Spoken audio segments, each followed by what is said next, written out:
The Calhoun Diary.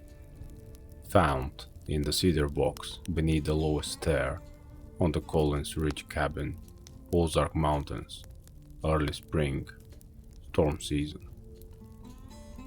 Entry 1, Thursday, 9:52 p.m.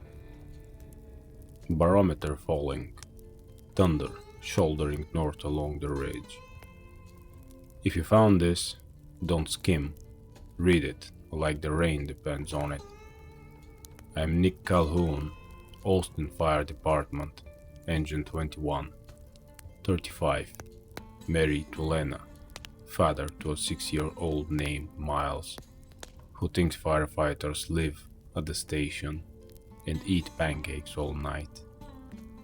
We came out here to the Ozarks for a 4-day break. Me, Brody, college friend, big voice, bigger loyalty. Ray, ER nurse, steady hands. Hector, quiet, methodical, the guy who triple checks notes while you joke about overkill. It's spring and stormy, the way this country likes to be. Wet cedar, lightning slashing the cloud belly, wind that smells like turned soil. The cabin sits on Collins Ridge, an old logging spur 2 miles off County 6. Porch is listing, roof complains when the wind's wrong. The owner's paper note said, terrain can be slick in weather. Do not wander past the draw at night. Seemed like liability talk until dusk came and the trees turned to a crowd. I like hiking, not the Instagram kind, the map and pace count kind that helps on fires when smoke turns a building into a maze. So I noticed sign before we even unlock the door. Close crepes on a porch post about 5 feet up where no dog would reach. Pine bark gouged deep in trees like chisels. And the oddest thing, tracks in the clay near the steps that looked like a canid print but longer. Pressure falling at the ball, claw marks sunk like augers. Not bear, not big dog, not right. We chalked it up to hogs or very large shepherd. We grilled.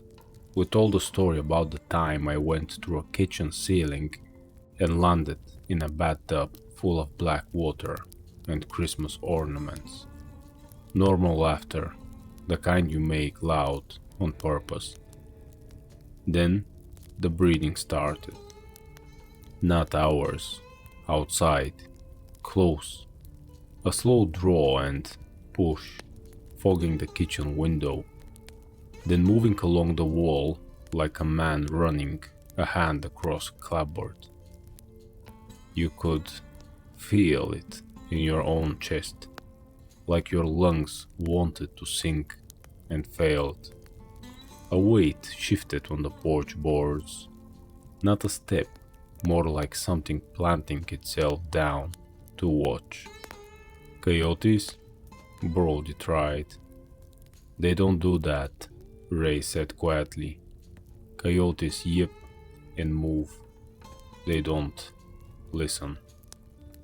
100 calls and structures later, you learn when the room changes. The room changed. I should say this now, because it matters for what I noticed and when. I read a magazine last month on a layover in McAllen. The cheap kind with blurry photos and a long article on DOGMEN. I bought it to laugh and finished it with my knuckles against the spine. The writer said, "They are no mimics, they don't whistle or speak. They stalk and circle and press. You will hear low growls, claws on wood, heavy breathing from just beyond the porch light. You will see eyes that carry their own shine when the light catches. They step upright when they want you to know what owns the tree line. I'm a firefighter, not a myth guy, but I know predators.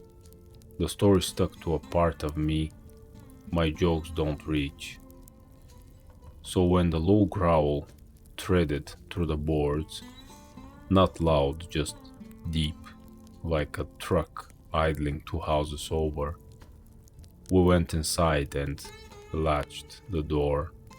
Not because we thought the latch would hold, but because our hands needed something to do that wasn't shaking. We killed all but one lamp, set back from the window so we could use the glass as a mirror. The generator coughed and settled. The roof ticked from heat leaving. Outside, the breathing moved to the corner and stopped, like whatever it was had found the angle it preferred. We didn't talk much after that. Editor's marginal note, written in pencil, right margin. We are reading this out loud right now in the same kitchen, and something exhaled against the east window. No whistling, wet glass, fog line, exactly where he wrote it. We put the chain on the door. Entry 2, Friday, 1:18 a.m. Wind swinging south, rain heavier. You can hear it strafing the tin. 12:07 a.m. Scratching on the north wall. Not random, slow, measured. 3 lines down the clapboard, like someone sharpening a tool. I took the fire axe out of my bag and laid it across my knees. Hector shouldered the 30-30 he brought for hogs. Ray checked the 9mm from her glove box.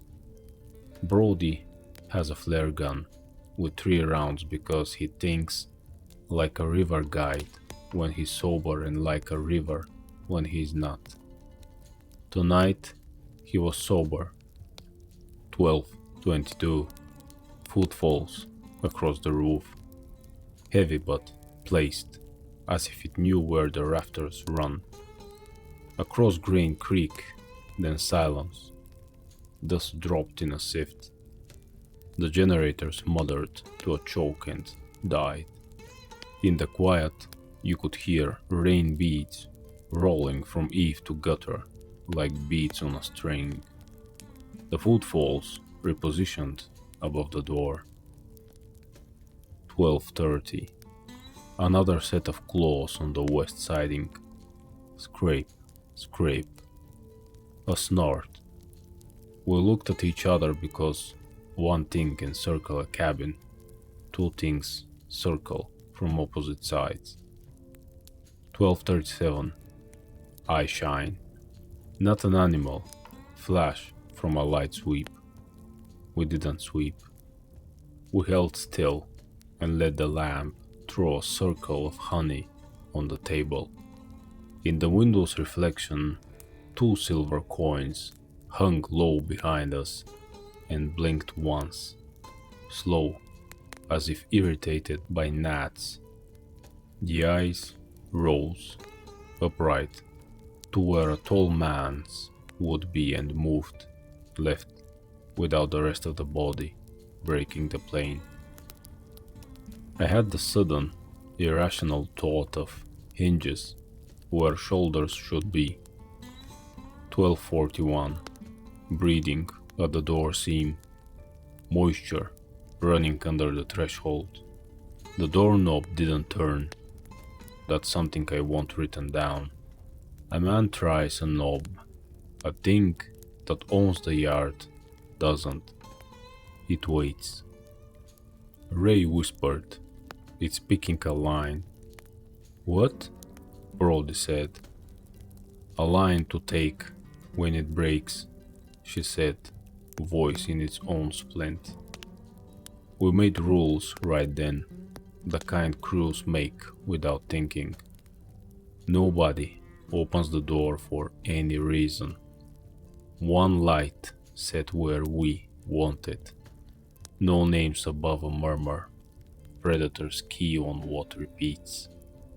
Weapons stay low until they don't. We didn't sleep. At 2:19, something heavy landed in the yard. You can hear sod compress if you know the sound.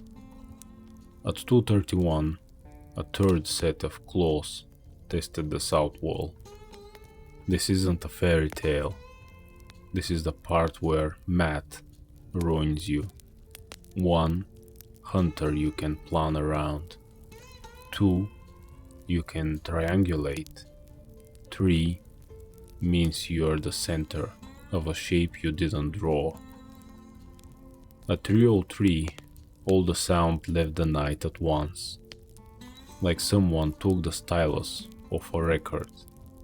The quiet was louder than the storm. The pack had finished counting.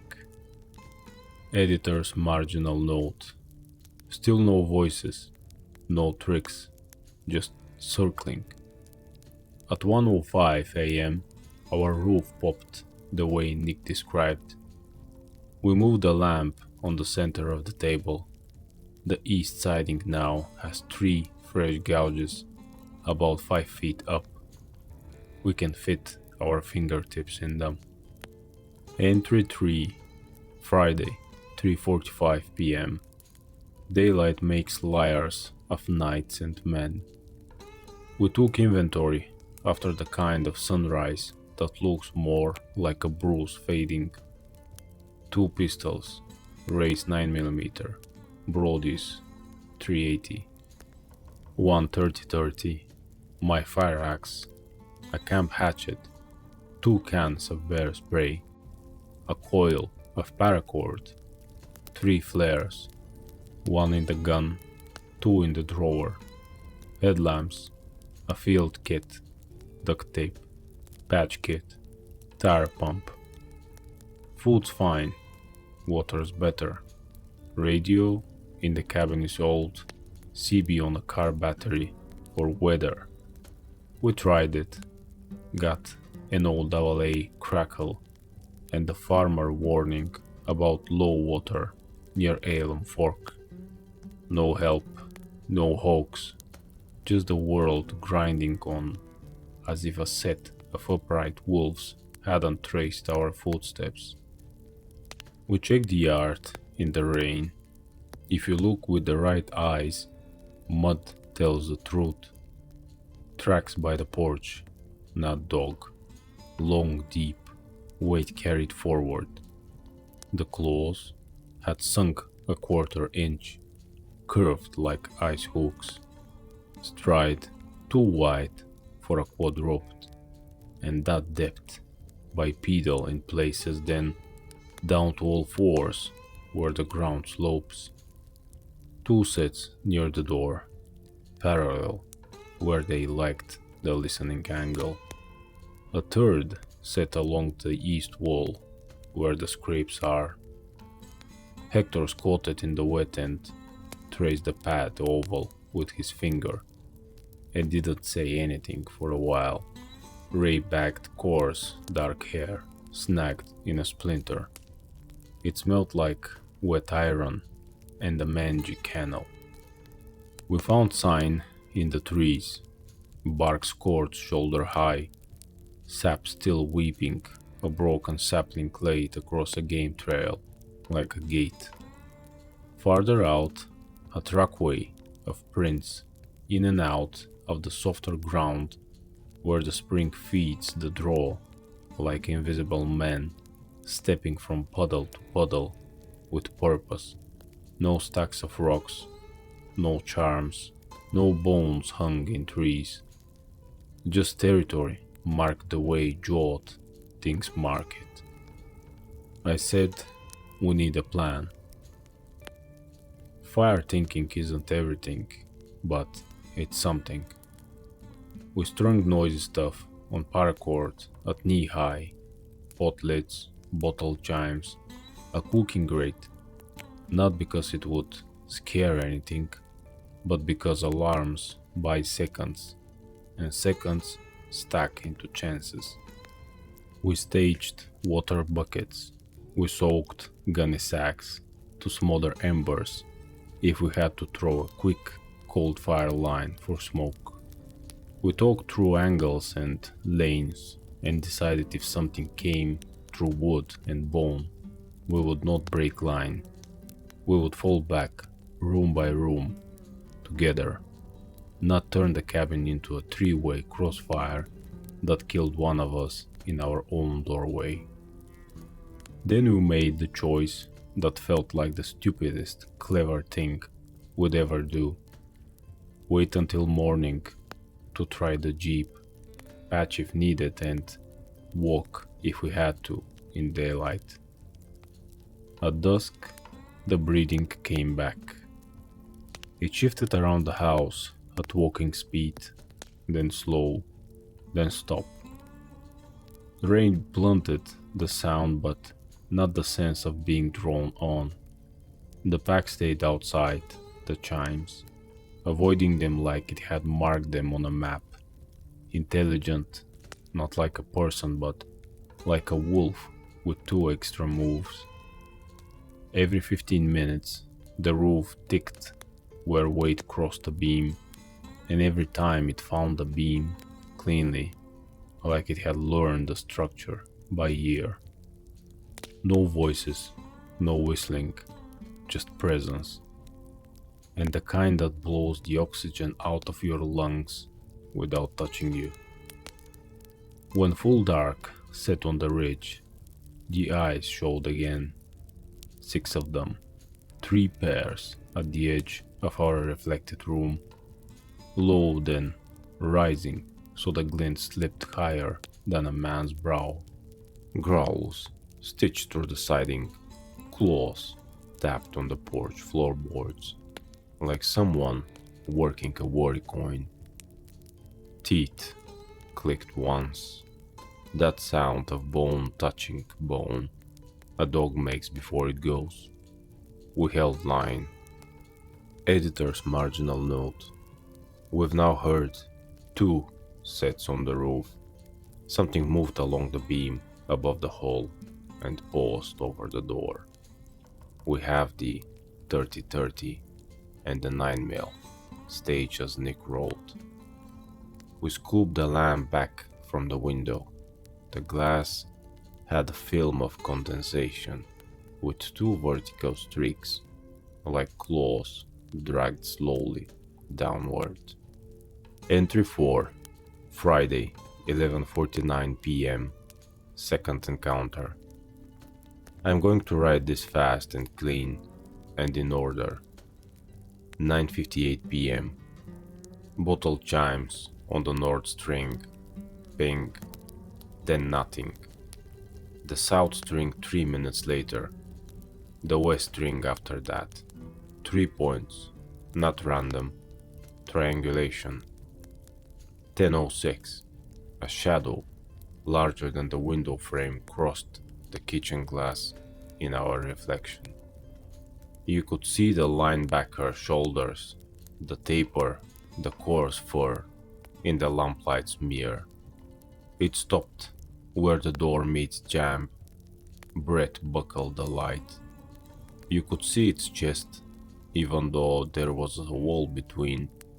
The habit of watching for rise and fall on resuscitations has a way of sticking. 10:12. The roof took weight above the hallway, heavier than before. A second weight joined in, then, and this is what my hand doesn't want to write, a third weight set down so soft it should have been nothing, and it still made the rafters answer. 3. Hector said, not scared, just situational. We shifted positions in the house without looking away from our lanes. If you've ever been in a building where the fire has taken the attic, you know that sense, an attention overhead, like the ceiling itself has a pulse. 10:19. The door flexed. Not in, out. The pressure dropped from a gust or from the lungs on the porch, and the chain buzzed against the wood like a string plucked sharp. Nobody moved. 3 low growls answered each other around the house, not together. It encircled and took our measure again. 10:27. Rain let up to a slick patter. The world got too quiet. We had agreed, if the roof started to fail or the door started to split, we would flare to buy light and movement and then fall back to the bedroom, then the bathroom, then out the back, down the drive, slow. Everything in order. If the world stays ordered, you have a chance. 10:31. It charged. Not true, not yet. A feint. Boards hammered by weight, a shoulder to the wall that made a mug tip on the table and broke clean in two on the white plank floor. Teeth snapped, the loud dry kind that cut sound in half. Then silence, so thick we could hear Hector's eyelid click when he blinked. I said, "We hold." At 10:39, the back window spiderwebbed from a single impact at the corner. Claw or stone, I couldn't tell. The screen didn't give. Something tested the 1 weak square of the house we hadn't reinforced with furniture, and then moved on. It didn't want a hole, it wanted a reaction. "Flare when I say," I told Brody. At 10:43, the ice reappeared at the hole opening in the glass behind us. 3 pairs, low then high. We let them rise, we made them come to the point our plan had chosen. "Now," I said. Brody cracked the front door 2 inches. The chain went taut. Flare took the night in a fist and squeezed. For a heartbeat, the yard looked like a burned photograph. 3 upright forms at 3 points, one at the porch angle, one on the drive, one just outside the kitchen window. Ears pricked and independent like dish antenna, muzzles long and wet at the lip, shoulders like a stacked timber frame, waists narrowing to powerful hind legs, bent back at the joint in a way that makes your knees hurt just to see it. Hands, not paws, hands with fused carpal bones and thick claws, half curled, as if they'd just knocked politely and forgotten the manners part halfway through. The light hit them like a slap. They recoiled but didn't scatter. The one at the corner blinked, slow, and stepped sideways, adjusting its angle against the glare. Intelligent, not clever. A hunter recalculating wind and cover and cost. We slammed the door, killed the lamp to break their read on us, then relit it by the stair as we'd practiced. The pack took the roof again, and when it moved this time, it sounded irritated. We held line until 3:02 a.m. It pushed, it tested, it charged, once at the back hard enough to make the jam crack hairline. But it never blew the door. Territory predation, pressure without waste. When dawn softened the windows, the breathing retreated into the tree line. You don't hear it go, you hear space come back. We made the plan to leave. Editor's marginal note. We just had our first charge. The board shook. Something snapped teeth against the siding like a thread display. We held. My left hand is tingling and I can't stop reading. Entry 5, Saturday, 6:05 a.m. Storm broke and reformed farther east, light like wet plaster. We patched 2 tires, 2 were too far gone. Not cut, valve cores were gone.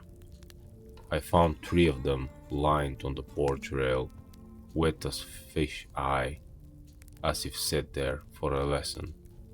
This was work. We took time. We chose you. Hector shouldered the 30-30. Ray kept the 9mm at low ready. Broke took the last 2 flares, split between us. I kept the axe, because there's a stupid part of me that trusts a tool I've swung at burning walls. We argued about waiting for a window in the weather. We agreed weather had nothing to do with it. Leaving at first light felt like a bet we could live with. We stepped into an air that smelled like penny moss and dog and the sweet rot of a soaked stump. We didn't run. You don't sprint through a house fire unless you want to end up in a place you didn't mean to be. Open ground was the rule. Drive. Not trees. Eyes kept forward. Except one man checking 6 on count. We counted. Every 20 paces. 1, 2, quiet. So we knew we were still. We. The pack let us get 30 yards before the left flank shadow peeled out of the scrub and took a parallel 15 yards, pace matched. Heavy exhale, teeth, air. It didn't close. It kept us moving. The second set moved in on the right, farther out. The third stayed behind at the porch line, then broke off and took center rear. Herding. Wolves do that. Men recognize it because some part of us carries Savannah Matt in our marrow. At the wash, the drive drops and the spring spreads. Mud takes feet. Ray slipped to the ankle and caught herself on a root slick as soap. The left shadow stepped closer. Not rushed. Stepped like a claim. Hector got between without looking away. Muzzle down until up is needed. Helping each other was the difference between panic and the line. We cleared the wash. Ice winked in the brush like coins under a floorboard crack. The breathing thickened on our right. The left kept pressure. The one behind us made a soft huff huff sound. Not winded, just commentary in a language with no verbs we share. Flare, I said. Brody fired high, because fire falls. The yard we just left became a red day, full of fur and muscle, and the endless litany of teeth things carry. The left one stepped back half a pace, not in fear, calculation again, and the right mirrored. The back held ground. I saw a scar across its muzzle, white as a rope, and had the thought that somebody else had done this before. We moved in the open. No sprint, no talk. The county sign took its time arriving, the way good news does. At the final bend, where brush cages the road, the rear one charged to within 10 yards and stopped so hard I felt the vibration in my ankles. Teeth clicked. It made a sound like a low drum roll in its chest and breathed through bare teeth, as if smelling each of us separately. I didn't raise the axe. I didn't turn my back. I walked. We all walked. We held onto each other's sleeves like kids on a field trip who finally believe the adult. When we hit County 16, the pack didn't cross the ditch. It stood in the tree line and watched. Territory. Or a line we didn't understand but could use. A Chevy rolled toward us with a farmer inside, who slowed and stuck his elbow out the window and said, "Storm get you?"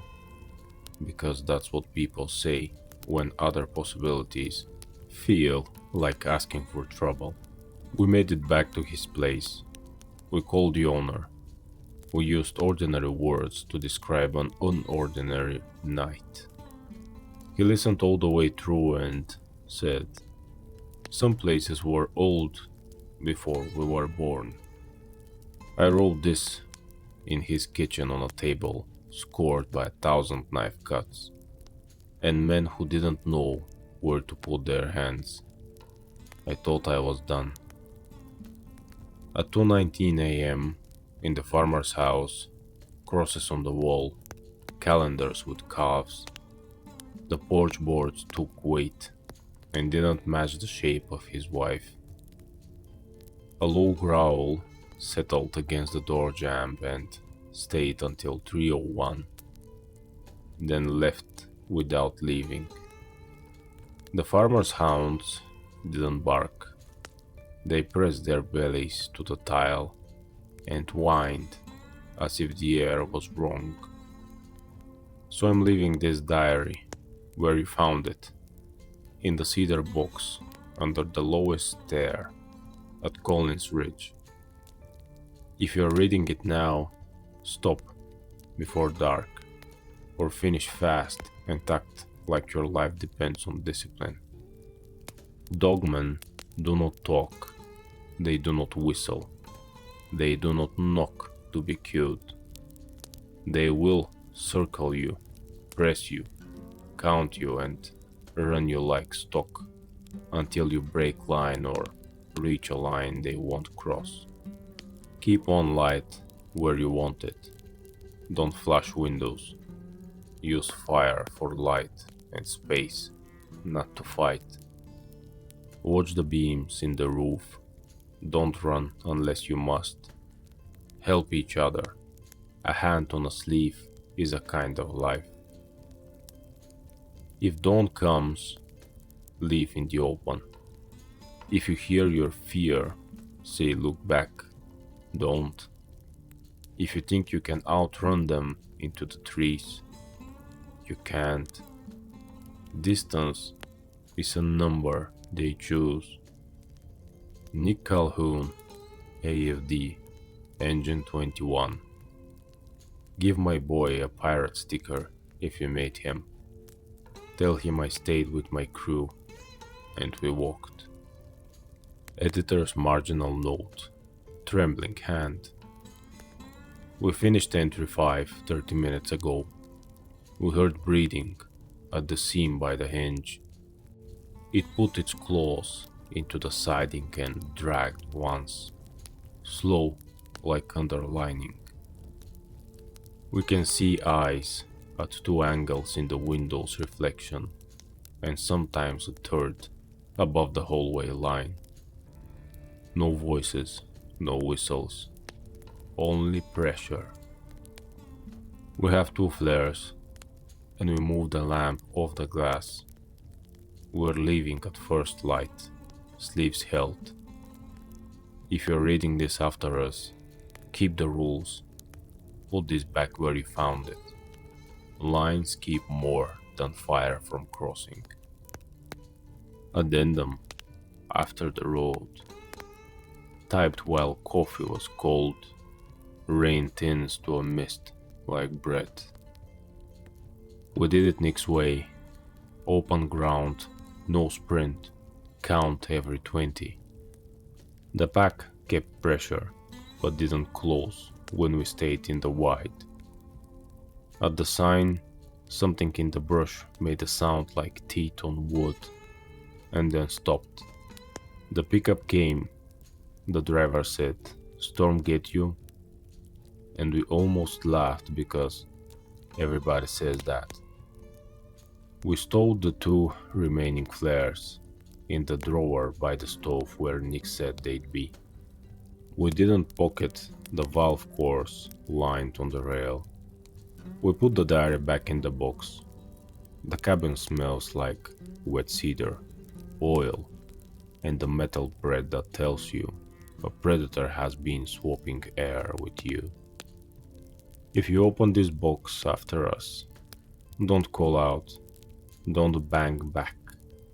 Keep a single light behind you, not in the window. Help each other. Walk at dawn. If the night tries to make you choose fear or frenzy, choose discipline. It's the thinnest armor and the only one that fits. Another group of strangers, sleeves held, who would like to go on pretending the woods are only trees.